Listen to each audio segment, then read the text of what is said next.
This is the main question I want to ask you. How does it feel to be lied to so badly? They lied about everything. All their alleged principles turned out to be lies. They never cared about freedom of religion or speech or the right to protest. They never cared about people losing their jobs and being silenced for political reasons. They never cared about cancellations. They never cared about an overreaching government pressuring companies to shut down the platforms of dissenters. They never cared about mass surveillance or a militarized government attacking its own citizenry. Oh, they stoked fears about that happening. They warned us for years. But now that it's finally happening, where are they? They're cheering it on. Liars, phonies, frauds, hypocrites, scoundrels. You know who you are. This will all come to an end one day. And when it does, none of you will be forgotten. To support Trumpism at this late hour, after everything that has been said and done, after all the many attacks he has orchestrated against our own country, under the guise of patriotism, is to be a traitor. You are a traitor if you still support his authoritarian regime at this late stage. Ignorance is no longer an excuse. So, are you complicit or are you not? And to the corporations and organizations bending the knee out of fear, need I remind you that Trump will not be in office forever, and the actions you take now while you're under pressure speak to who you truly are. And we will not forget that either. We will not forget what you did, good or bad, while under this temporary pressure. So what you need to do at this point in your life is weigh short-term comfort against long-term survival. In other words, think about the future. Giving in now might make you complicit to something people will find infamously unacceptable in the future. A permanent blemish on your record, akin to a felony, not as part of some phony, inorganic cancellation, but as genuine disgust in people of conscience. And the things you do now will be cemented in history and will tell everyone who you really are. And whether you like it or not, you will be judged by others. There's no hiding from it. So choose wisely. Make your Faustian bargain if you wish, but accept the consequences of that. You know, when I talk to people and they say, did you know that so-and-so is MAGA? Or I tell them about some influencer, celebrity, or acquaintance that is MAGA, the reaction is always similar to finding out that they have cancer. There's genuine sadness for them. That's a damn shame, we say. It's always hard to find out that someone you know has no principles. And when I say no principles, I mean no principles. Because what's truly remarkable is that Trump is guilty of all the things his supporters claim to oppose. And that's also strong evidence that we're dealing with a cult here, because the leader is beyond reproach, even when he himself commits all the unforgivable sins in the most egregious ways. Excuses are made for him, exceptions are made, and you are attacked as having committed the... Hello brothers and sisters, welcome back to the channel. I'm hoping that you're doing great from whatever you're watching me from. As you know, I'm your host and presenter, Agent Stories. There's something that I want to talk about. Today we are seeing this white man coming out and exposing all the lies that they were told. And I'm going to tell you as a matter of fact up front, this is not for the first time this is happening. We are not seeing MAGA lying to its people for the first time. White people have always been lied to. If there are a group of people that have always been lied to, are MAGA, because black people knew the truth from time in the beginning, and black people tried to warn them about all these lies. And brothers and sisters, I just want you to take your time to listen to this man who is coming out and explaining this. The name of his channel is called Dark Matter. Please go and check him out and try listen to him and watch the full video, right? Because with me, I'm going to be giving you the 10 things, the 10 lies which MAGA has given white Americans, right? So buckle up for this video. I'll be back and then I'll be sharing this with you because this is a scholarly research that I've done, and I want us to learn. I want us to see all these lies, and we'll agree that all these lies didn't start today. These are lies that they have been told, but there's always something about these people. They don't learn, because remember, black people warned you all about all these things, but you threw it away. You didn't want to listen to them. But now this is happening. We are seeing you paying. You are seeing you paying this big time, but you're paying it with pain. You're paying it with regret, right? And so in today's video, we're going to be exploring the 10 lies that MAGA lied to white Americans. And these are things that black people saw, and these are things that black people know, right? So let's watch the video. I'll be back. If you're watching me for the first time, I'm just asking you to please subscribe to the channel, join the membership, and really get to see what I can offer you. So let's get into it. I'll be back with my thoughts with the 10 lies that MAGA has always been lying to the white Americans. So buckle up for this video. I'll be back. The ultimate blasphemy known as Trump derangement syndrome. Why is Trump exempt from their own alleged rules? Because he hurts who they hate. And for some people, hurting their enemies will override any of their professed principles. And I mean that everything about Trump is what many of his most ardent supporters once claimed to hate. He's Hollywood elite, complete with his own star on the Hollywood Walk of Fame. He's a big blue city billionaire who was a Democrat most of his life and was a part of their social circle. He's wildly insecure, weak, and easily offended. He's not a voice for the common man as they try to sell him. He has no idea what it's like to be a common man. Everything has always been done for him.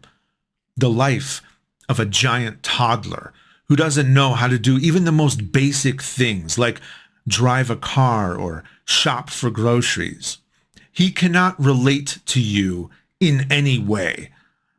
And not only was he credibly accused of sexual assault 26 times over 4 decades, but he was good friends with over a dozen high-profile pedos and sex offenders and has jumped through absurd hoops to obstruct, cover up, dismiss, and diminish the Epstein files.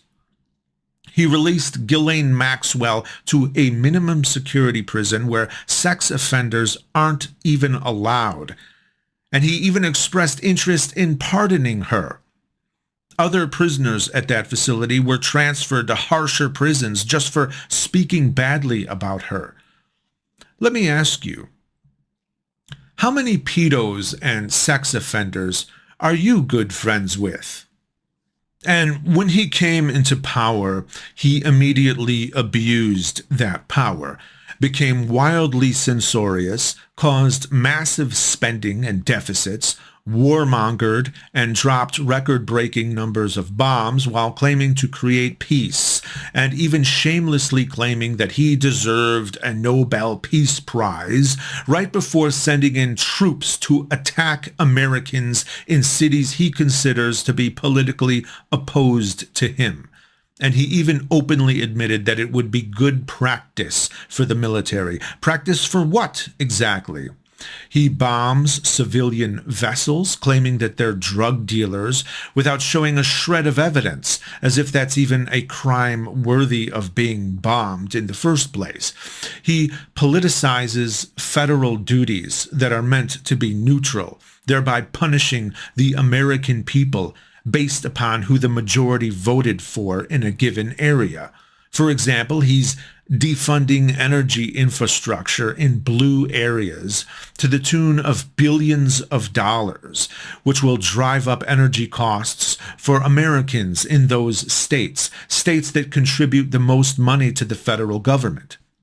He denies disaster relief to blue areas, something he falsely accused Biden of doing to red areas, while proudly, openly doing it himself. He's sending in federal agents and red state National Guard to peaceful areas and deliberately stoking conflict, falsely claiming that they're war zones, all so that he can justify more authority. He wants to make blue areas worse places to live so that he can blame it on Democrat leadership. And remember that the man doing this was also a repeat draft dodger who renamed the Department of Defense to the Department of War and appointed a Secretary of War who was nothing more than a National Guardsman. Not to diminish the service people of the National Guard, but for one, a particularly young and inexperienced one, younger than I am, to publicly lecture our experienced wartime generals on the dangers of wokeness is absurd and quite ironic, considering he's perfectly unqualified and proven to be grossly incompetent, something they warned us that DEI would bring. But it wasn't DEI who brought us the unqualified and incompetent. It was Trump, choosing people out of loyalty, whether they'd bend the knee rather than if they were the best person for the job. They claim to desire a meritocracy, but all they really care about is whether you're on their team. Trump has repeatedly committed blatant acts of election interference, has been rightfully charged with RICO violations during the 2020 election, and belongs in prison for doing so, which is exactly where he would have gone if he didn't become the president. He imposes secret police and mass surveillance. Where are you, right-wingers who were against the Patriot Act? And Trump is eliminating the presumption of innocence. Where are all you right-wingers who criticized the Me Too movement's Believe All Women slogan because you claimed to believe in the presumption of innocence? Innocent until proven guilty. Everyone deserves a day in court. Everyone deserves to face their accuser. Remember that?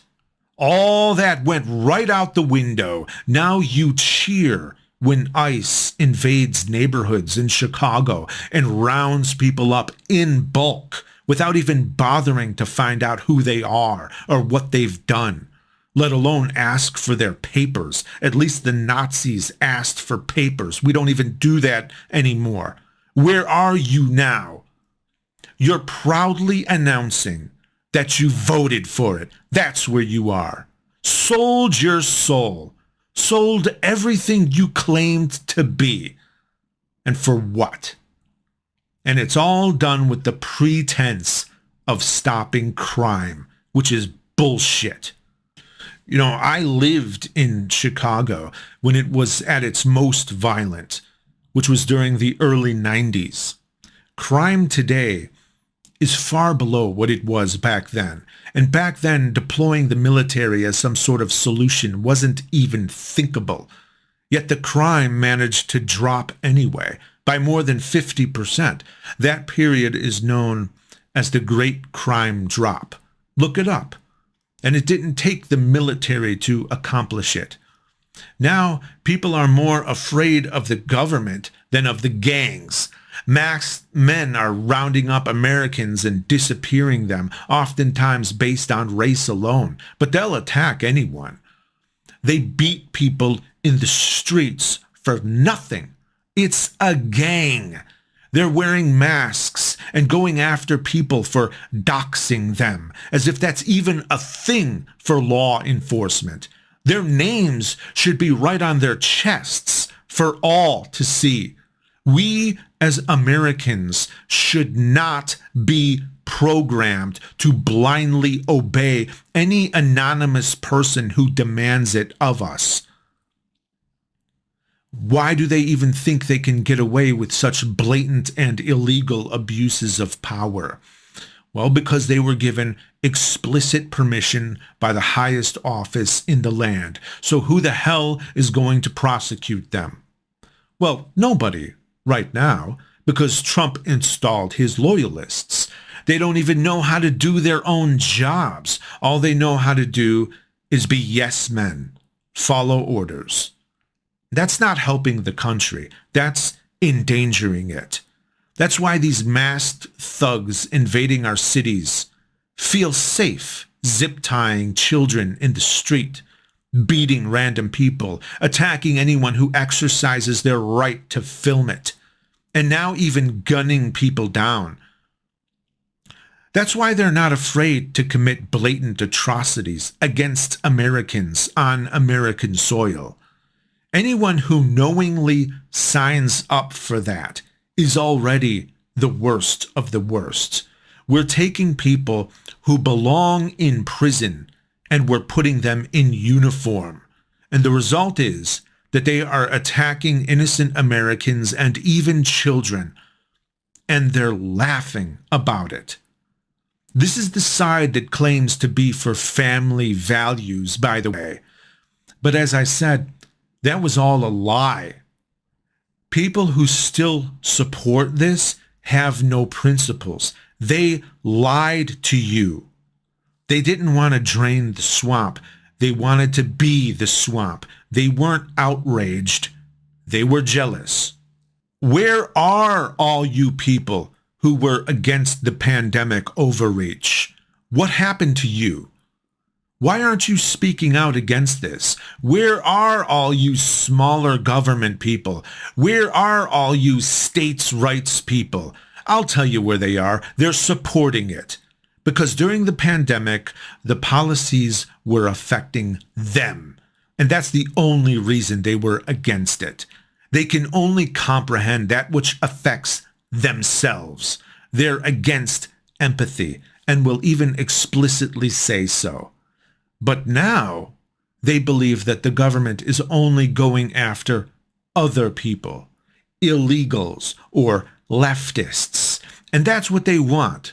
So they don't feel like this government overreach will affect them. So they support it.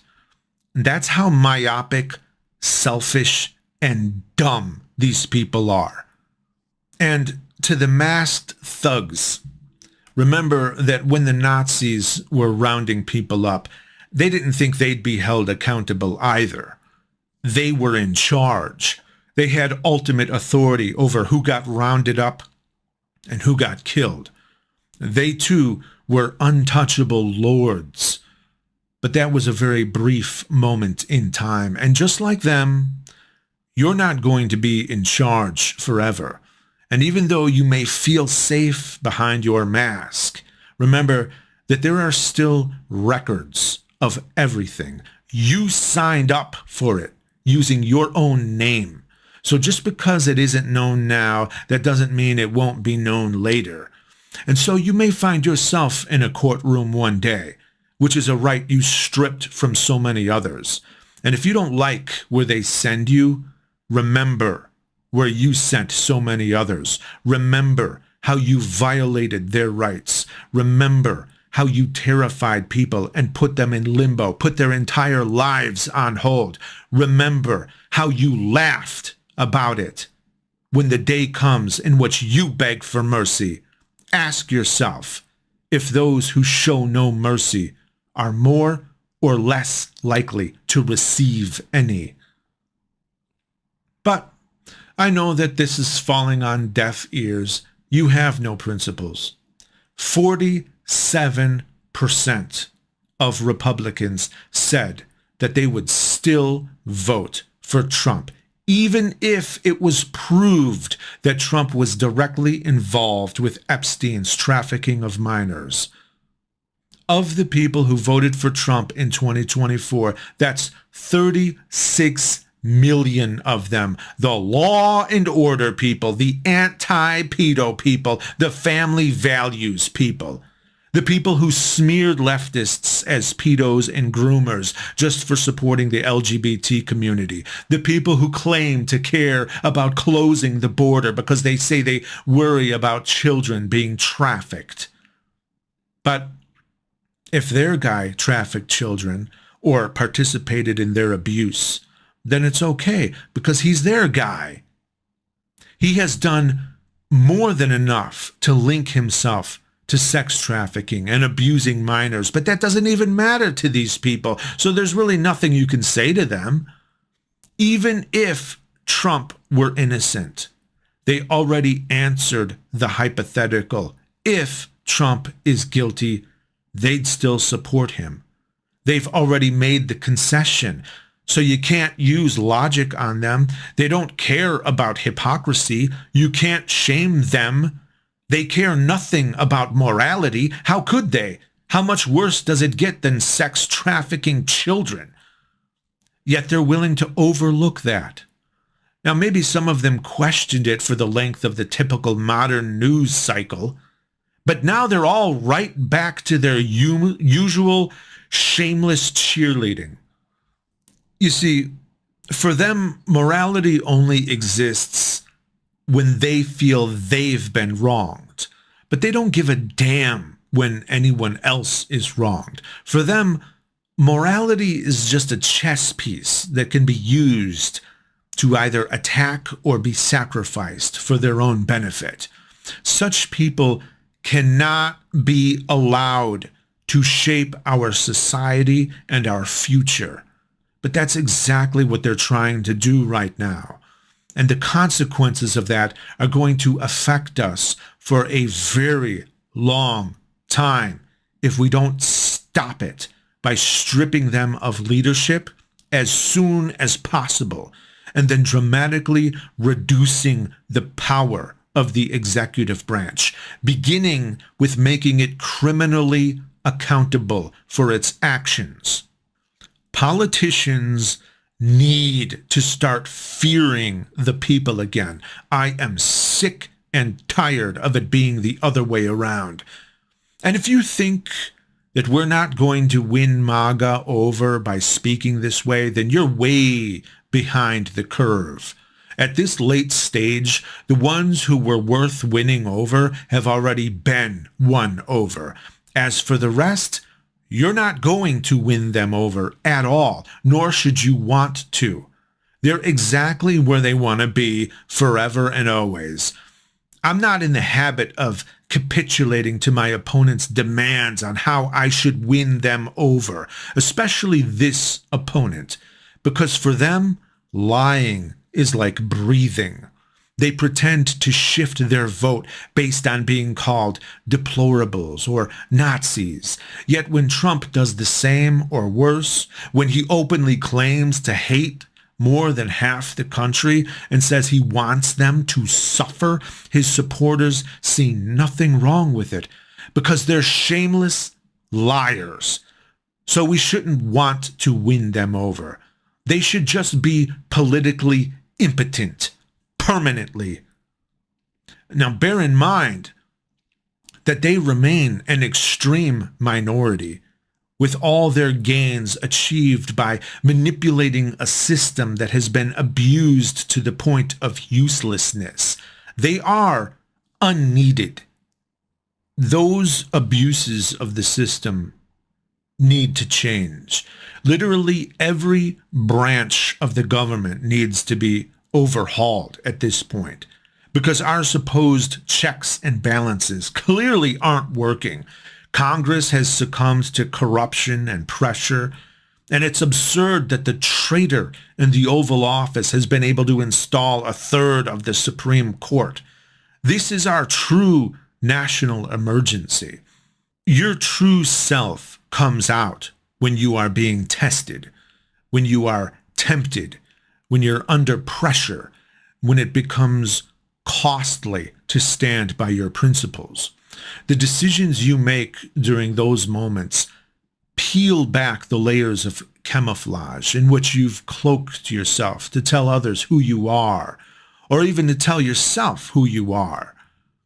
You think cheating is wrong, but when you're married and a person you find very attractive comes on to you, what do? You're against theft, but you found a wallet full of money and it has identification in it. What do?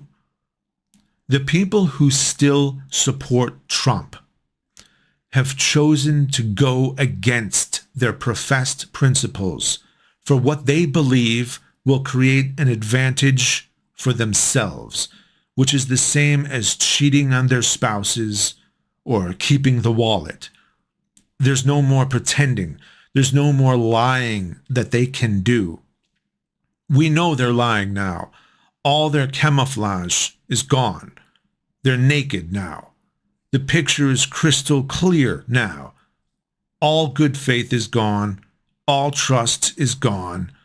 No longer can they even pretend to care about pedos or government overreach or overspending or corruption or war, because they supported all of it explicitly.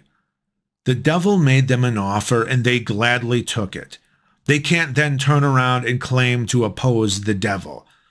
Oh, they'll clearly deny inconsistencies to your face, even when they're as clear as day, but you simply must reject their testimony now. It's done. It's over. There's nothing they can say. It's all lies now. Simply reject it all as the lies they are. Countless people have been negatively affected by this new political shift in power.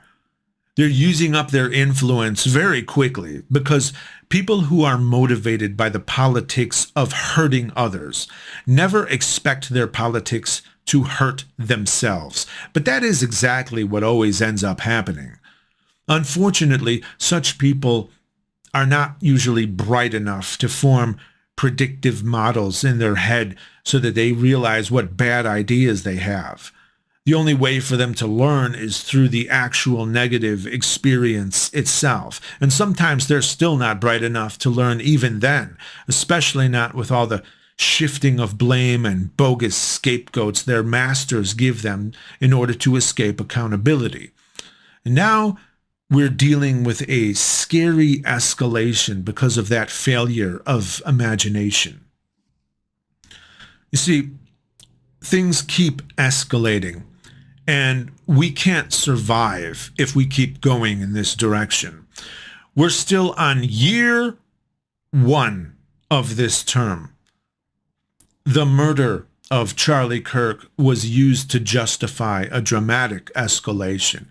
Now, I can understand thinking that the Kirk murder itself was an escalation, being a politically motivated murder. But it escalated to that point long before that, to the point of shooting and killing Democrat politicians and their families in Minnesota. But that was quickly and absurdly dismissed and shamelessly lied about. It was ignored by Trump and company. Any pageantry and flags at half-mast across the nation was out of the question. There wasn't talk of naming highways after them or putting their faces on money like there was for Kirk, which is absurd, and all fake reverence, by the way. He did nothing to warrant such worship, which is why it all rings so hollow. It's largely performative, as are most politics now. Charlie Kirk was treated very differently than the murdered Democrats because the different political sides capitalize on violence in very different ways.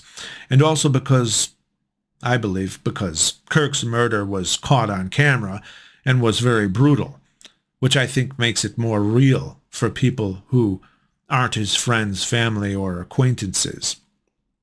I did a recent video called The Untold Reality of Political Violence that explains why the right and the left treat violence so differently and why there is a huge misconception that the left is more violent, even though that's very much obviously not the case when you actually study all the data and incidents that have occurred over the last 40 or so years.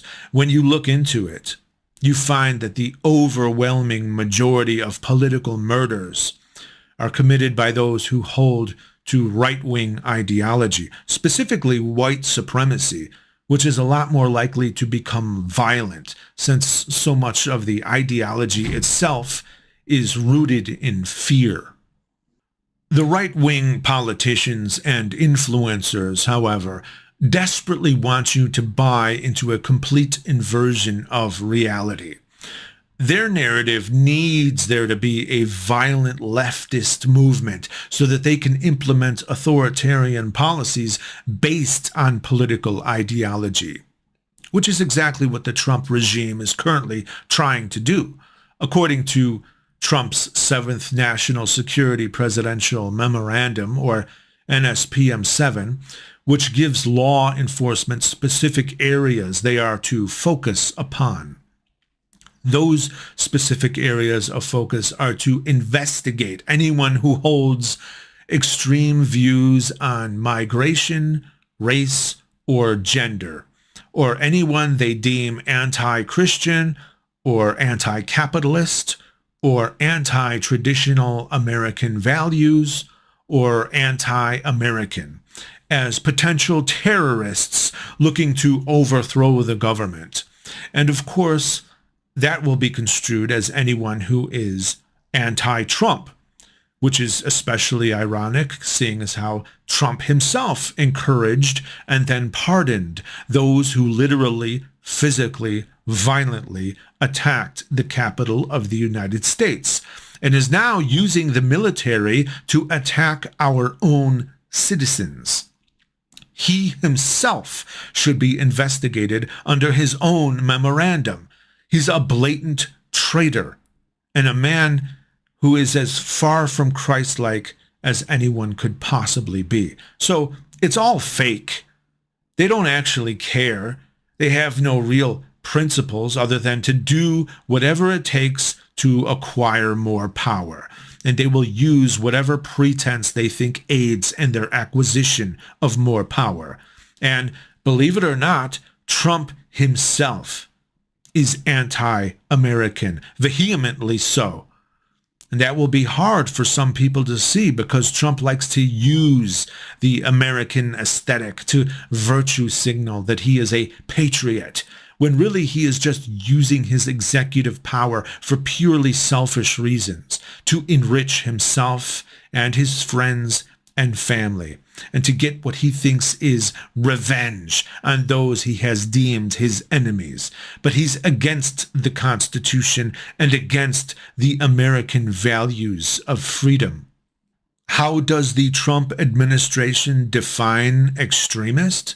Well, it doesn't really matter, since they themselves are extremists, so their opinions will be skewed.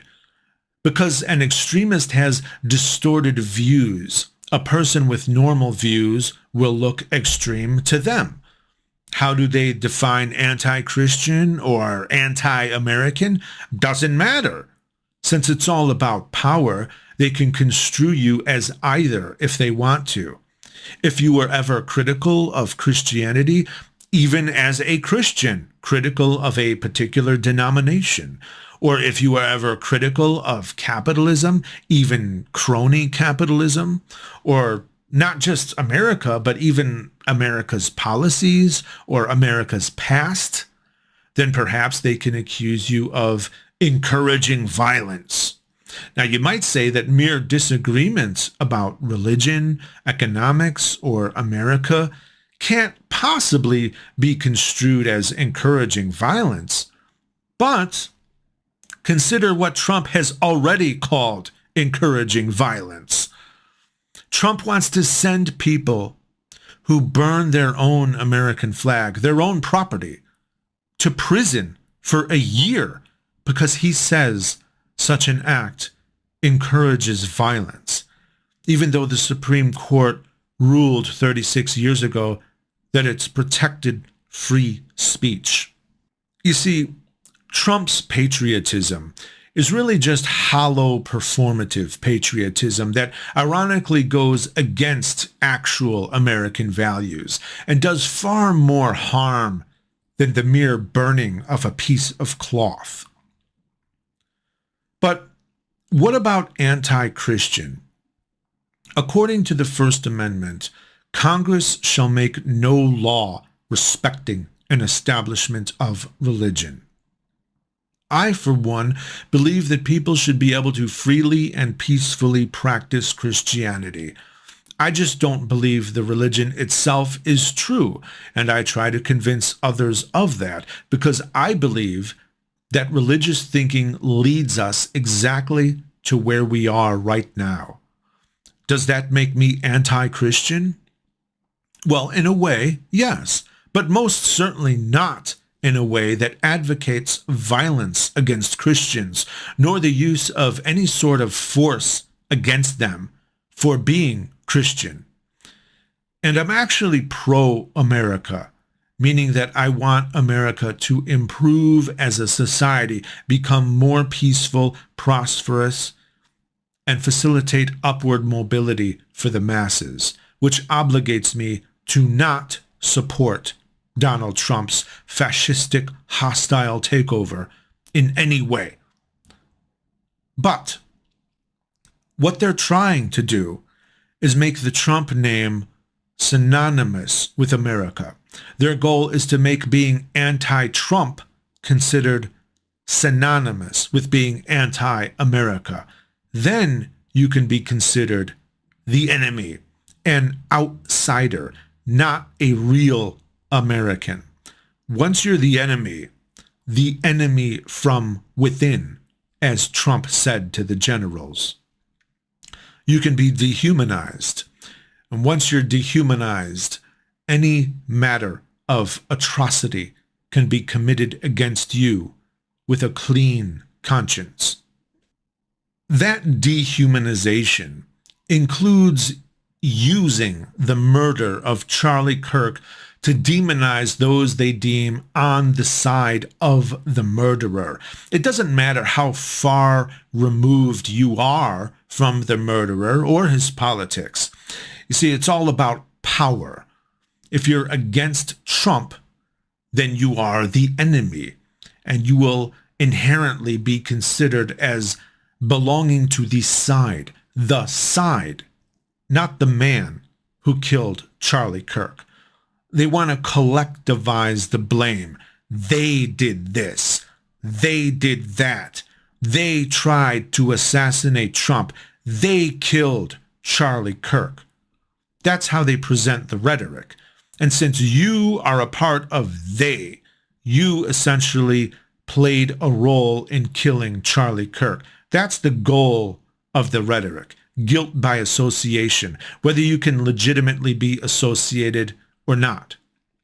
Because once you can be deemed a violent radical, all kinds of extreme acts can be justified against you. The falsehood that you are somehow complicit will be used to intimidate you into silence. What we're witnessing right now is not just an escalation of violence, but also the use of that violence to justify an escalation of harmful labels and actions. You can be a humanist who desires nothing but peace and prosperity, like I do, yet be investigated as a terrorist nonetheless. That's your new label, terrorist. Because if you as a political enemy can be called terrorists, then you can also become part of the war on terror, which means that the full capabilities of the United States can be leveraged against you. Illegally, of course, but that doesn't matter to this new regime. This law and order regime does nothing but disregard law and order, just like everything else. Brothers and sisters, he has shared what is shared. Now, with me, I'm going to be giving you the 10 lies that MAGA has always lied. The first lie that they told white Americans is that America was stolen from you, right? MAGA strategically cultivates the narrative that white Americans are the rightful owners of the United States and that others, immigrants, black people, or the global institutions have taken the country away from them. Now, this mythology relies on historical inversion.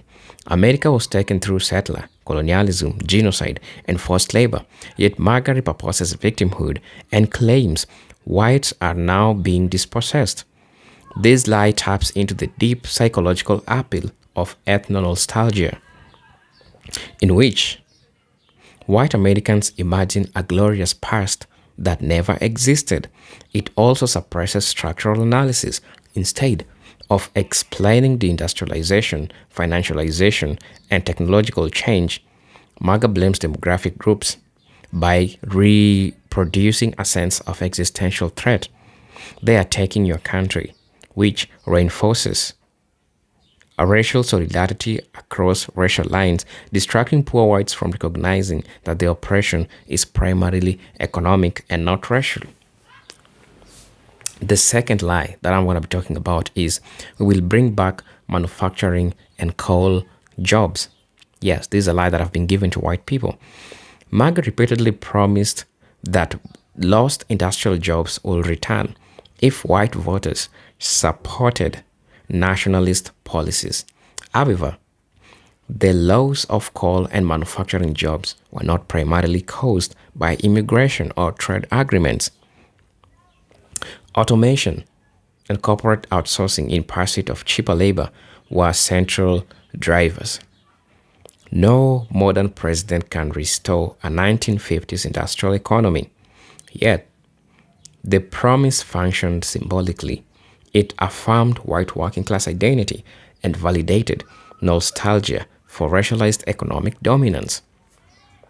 The lie offers a psychological substitute for the real solution rather than retraining industrial innovation or even public investment. MAGA offered emotional reassurance. It was less an economic promise and a more cultural therapy designed to restore the feeling of being at the top. Ironically, corporate tax cuts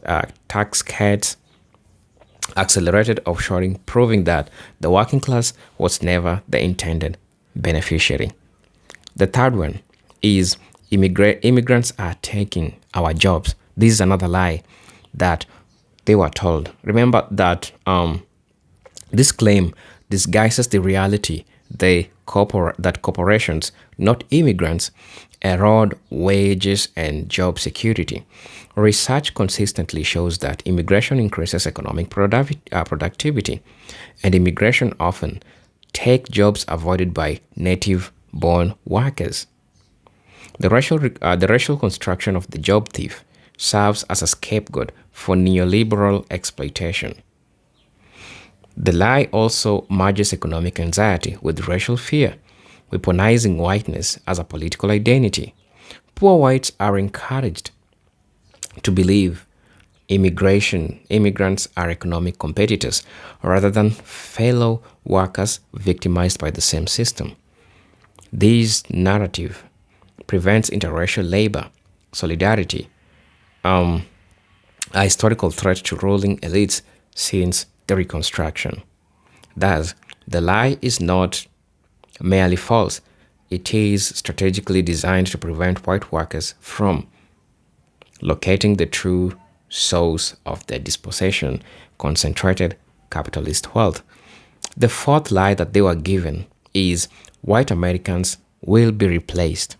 Yes, the so-called Great Replacement Theory, or the myth, claims that elites are replacing white Americans with non-white population. This is rooted in demographic analysis, but in white nationalist ideology, dating back to the 19th century, the replacement narrative helps transform demographic change into cultural apocalypse. Instead of viewing demographic diversity as normal, MAGA frames it as war.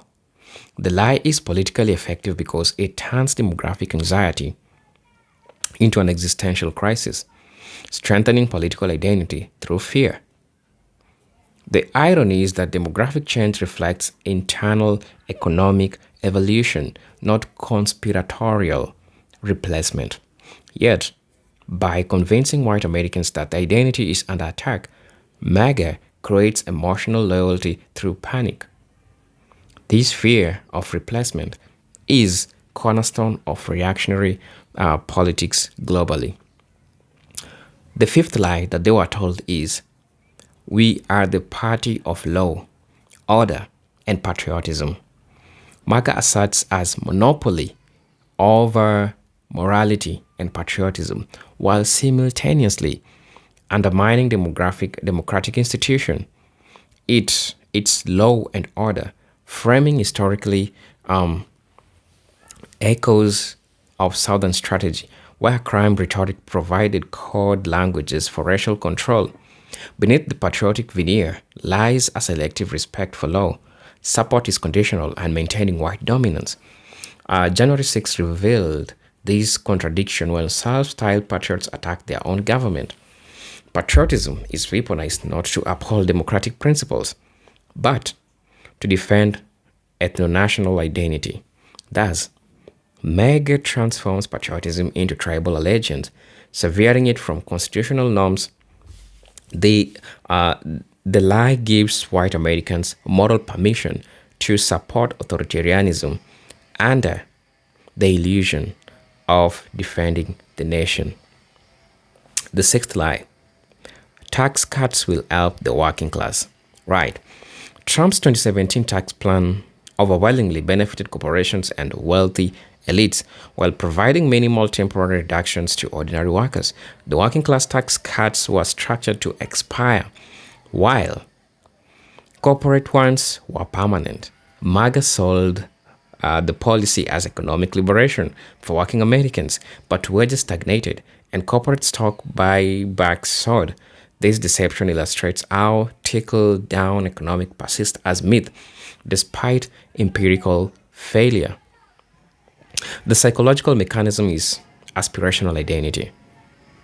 Working-class voters imagine themselves as temporarily poor, future wealthy. MAGA thus leverages class fantasy to secure policies that harm its own supporters. The lie weaponizes economic ignorance to sustain plutocracy. The seventh lie is that black people are your problem.